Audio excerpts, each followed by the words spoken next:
Hello, welcome back to Blender Sushi Live Funding. In this episode, I'm gonna show you how I created this endless playground for this old man. This is actually something that I did was kind of accident. I was playing around with this idea of using geometry nodes, noise, and this is how it looks from the top view.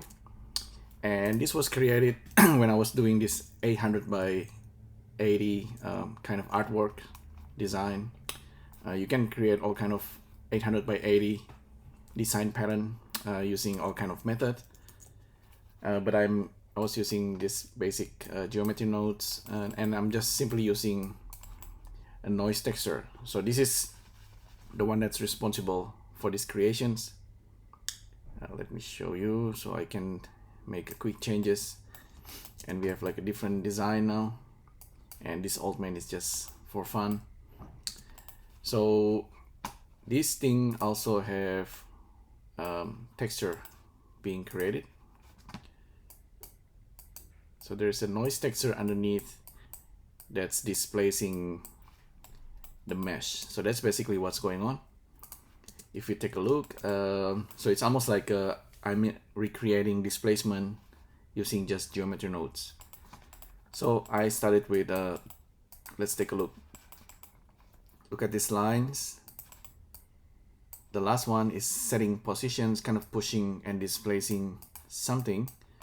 That original thing is basically a simple grid. Okay, so the grid was, I created this 800 by 80.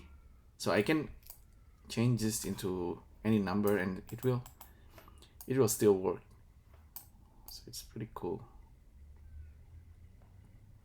But let's keep it simple. 800 by 80.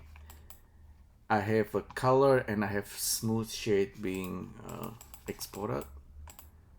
The smooth shade doesn't seem to work. That's funny. But anyway, the noise itself is being generated here. So from this grid that's being generated, I'm assigning a material for the noise and vertex color transfer. As for the grid itself, we can grab the position, and here I'm actually offsetting. I'm multiplying time and offsetting the position, original position of the grid. And I have this, if I want to animate the surface, I can do it this way by using 4D texture. I can scale the texture whatever I like. So we end up with this kind of a surface, procedural surface, and I'm using modulo. I think I was using modulo just for fun. Actually, I don't need to use modulo. I can skip the modulo to the wrap. So this is how it looks without the modulo. The wrap is basically wrapping the surface. I think it's kind of creating a clamp in this case, because I'm using also this clamp. So there's a lot of things going on that you can play around with. And I'm also using this RGB curve, and all of this will affect the displacement. So this is kind of making it more contrasty with the noise. Okay, with this thing, we can mute it. Okay.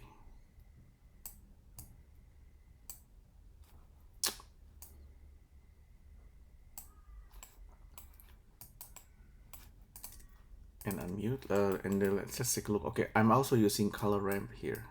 So this is also adding a contrast to the result.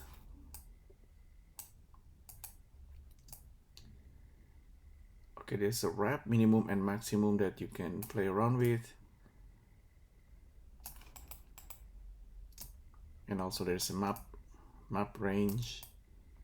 This is mapping the noise, all the noise that's being generated. The value will be mapped into these numbers. So now this old man from Squid Game can play the hide and seek or something like that.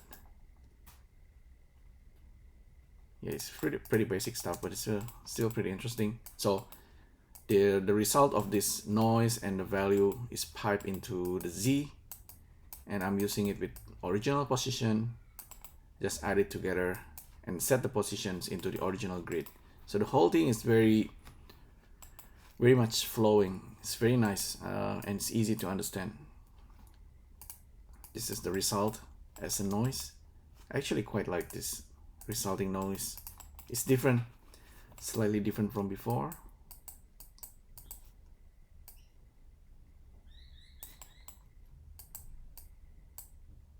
So that's adding the modulo.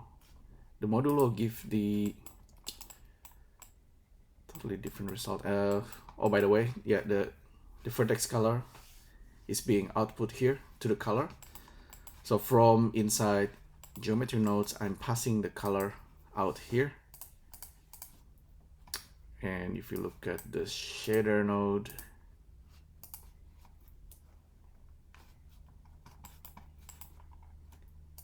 here I'm passing the color, vertex color. So we end up with something.